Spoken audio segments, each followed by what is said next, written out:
Hello, and welcome to your 3 o'clock sports headlines here on Park Life Sport. I'm Curtis Oldroyd. And I'm Jacob Phillips.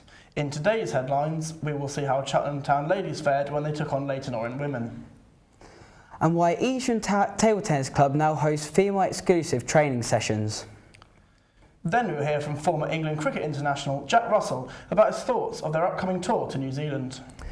Cheltenham Town ladies played Leyton Orient women on Sunday.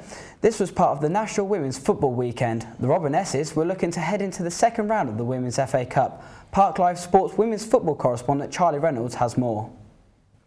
Support for Cheltenham Town ladies has risen over the season, with more and more people, entire families even, coming along to cheer on their local side. The FA dedicated last weekend to women's football, with a new record attendance in the Women's Super League. It's something you need to constantly push, and it's something you need to constantly promote. But hopefully, we saw 77,000 at the Lionesses game, which, I have no doubt, had you mentioned that to someone in 2015, they'd have laughed at you, So it gives an idea of where we are in terms of women's football. And it's great to see it. Yesterday's FA Cup first round tie against Leyton Orient saw an attendance of 82. But with a steadily growing fan base, who knows how high that figure will rise over the next few years. Well, a few of my friends I go to the men's games with were coming to these matches, and they said how good it was. So I think I came down to a midweek game first of all this season, and I enjoyed it. It was a good game. So I get down when I can.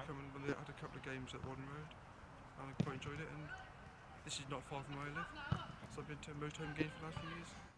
Had Cheltenham won, they would have reached the second round of the competition for the first time, though it wasn't to be. A goal just after the break was enough to see the visitors through. Nevertheless, manager Alex Cheal was grateful for the support. The more people come and watch, the more people are talking about us, and the players feel great because of it as well. It feels like people care. People care about what they're doing. And it's just a reward for everyone behind the scenes and the players as well that they are. More and more people are kind of coming through the gate and watching them. On a weekend where over 70,000 attended Women's Super League matches across the country, there wasn't a victory for Cheltenham, but there was for women's football. Charlie Reynolds, Park Life Sport. Women's football is certainly on the rise, but one of the fastest growing female sports is actually table tennis. New initiatives have been set up to encourage women into the sport. This is evident in a local club, as Adam Newton reports. Participation in table tennis is booming right now in the UK, with over 200,000 regular players, but less than 20% of these are female. Young girls are often put off playing at a young age due to a lack of women-friendly facilities and female coaches, along with feeling intimidated by boys when they begin to play. Littleton Table Tennis Club and Evesham are hosting female-only training sessions in an attempt to boost numbers, and coach Helen Cole says she has seen an increase in participation since they began the programme. We started Christmas last year. We run one a month, some months we miss them, but we try and do one a month.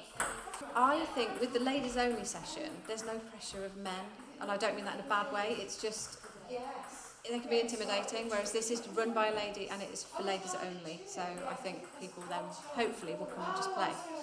Cole also told me that she's seen numbers increase since starting the sessions, with existing players bringing friends and family along to try the sport. For years there have been so few role models for young female table tennis players, but with the emergence of Tintin Ho and Maria Sapsinos, the young players here at Littleton do have someone to look up to. And it isn't just the youngsters getting involved, with women of all ages coming along for some exercise and training. It's nice and relaxed, and the girls are really good at teaching us, so patient, give us the time we want. And it's just something different to do on a Sunday afternoon. It's about the third time I've been, so and there's no pressure to come every week as well, which you can't always make all the time, can you? So it's good.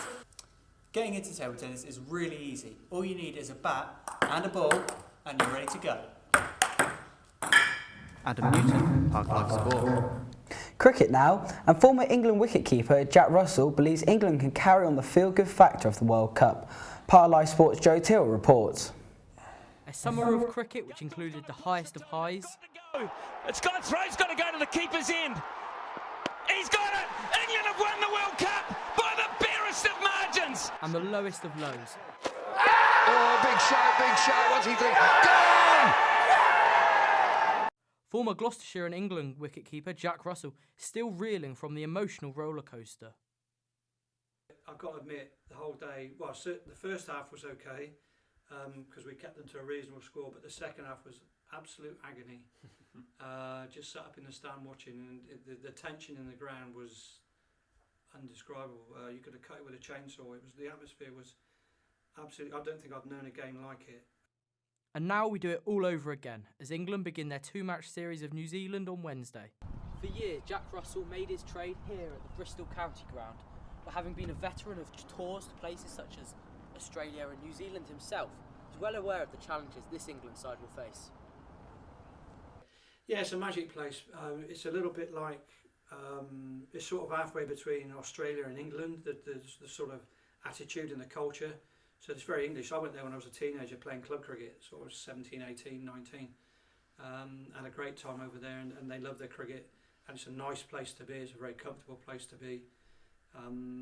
It's a good place, and it's a good place to tour actually, all round. England will be playing in very different conditions to the Brightside Ground when they take to the Bay Oval field on Wednesday. Joe Tyrrell, Park Life Sport. Over to racing now, with the jump season well underway. Nigel Twiston Davis Yard hosts some real contenders for the upcoming campaign. Horses like Al Dancer, Ballielis and Bristol de May will be ones to watch. Our very own Tom Quinton went to Davis' stable to see how the prize runners are getting on. It's not just the horses at Chalk Hill Farm which are the VIPs.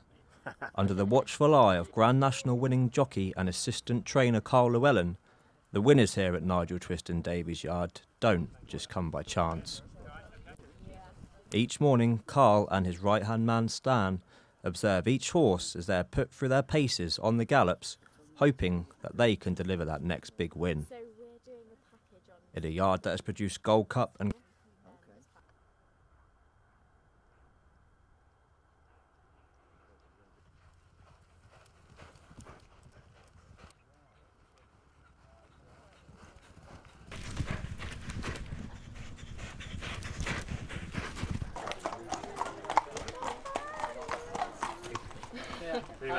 your head of health and safety. Technical difficulties there. That's all we've got time for here on Park Life Sport. You can keep up to date with the latest news on the Park Life Sport website, but from us, it's goodbye. Goodbye.